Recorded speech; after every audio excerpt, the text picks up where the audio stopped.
Greg, you and your colleagues developed Fearless Dialogue to facilitate a space, to create an opportunity for folks who might not be that comfortable going to some tender areas to feel the trust and the comfort to go there and then have the revelation of what it was like to share at that level. Every youth minister faces questions when they are gathering a new group, when they're putting two different groups together, or when they're going someplace where their group has never gone before. They want to know, how can I create a little space and time where our young people can take those next steps? What are some of the transferable practices that you've developed that you could share? We have about 12 exercises that we use in our Fearless Dialogues training. Two come to mind that I think youth pastors can pull right out of their tool bag and utilize. The first is it trains us to hear. It is called the 5 hardest questions you'll face in life. And I'll just read them, go through them very quickly. The first is, who am I? It's a question of identity, which also lends us to think about, who am I not? Or even better yet, what do I call myself? The world can call young people all kinds of things. But what do you call yourself? I think that's a question that many young people are struggling with. Who am I? Question number 2, why am I here? We're not asking, why am I sitting in this chair in this studio, Skip, but more, why am I really here? What sacrifices have been made so that I could be here? What split-second decisions happen in my life so that I'm here and not there, you know? What are my responsibilities since I'm here? The third question is, what is my gift? And many young people are approached as problems. So it really is striking to them when you challenge them with that question, what is your gift?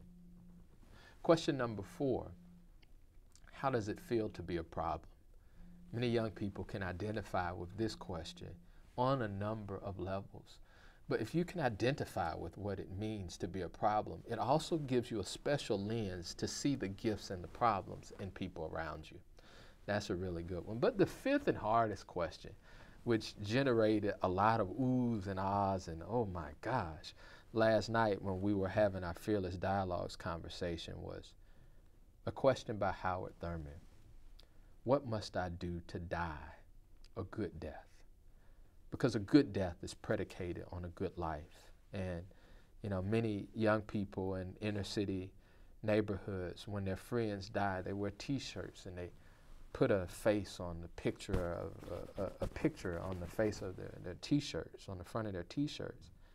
And I asked them, is that a good death? What is a good death for you? And that's one easy exercise that they could pull out. Another one is it's called Projective Imagining. It's a therapeutic technique developed by these 2 Finnish psychotherapists that I've used in a lot of different workshops, which is really meaningful in helping both young people and older people to hear the voice of vocation, to help them envision new possibilities in their lives. I talk about this in my book when I counsel a young man who jumped off of a bridge. And just hear this. He had jumped off of a bridge. I'm in the psychiatric facility of this jail. It's our 2nd time meeting, and I ask him this question.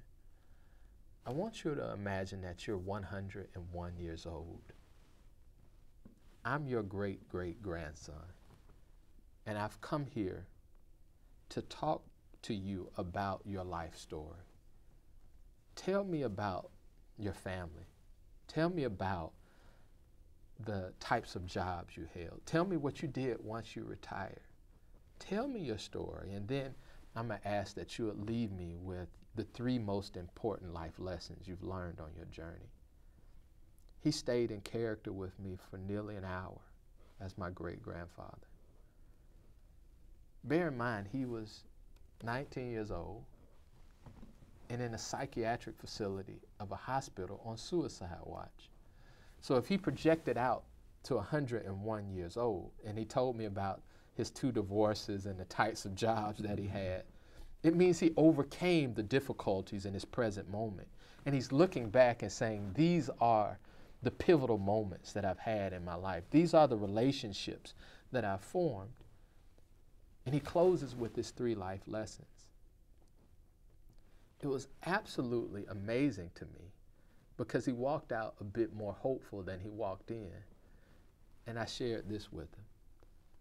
You live by the lessons that you just shared with me because they are the truth that guides your life. That's Fearless Dialogue, Skip.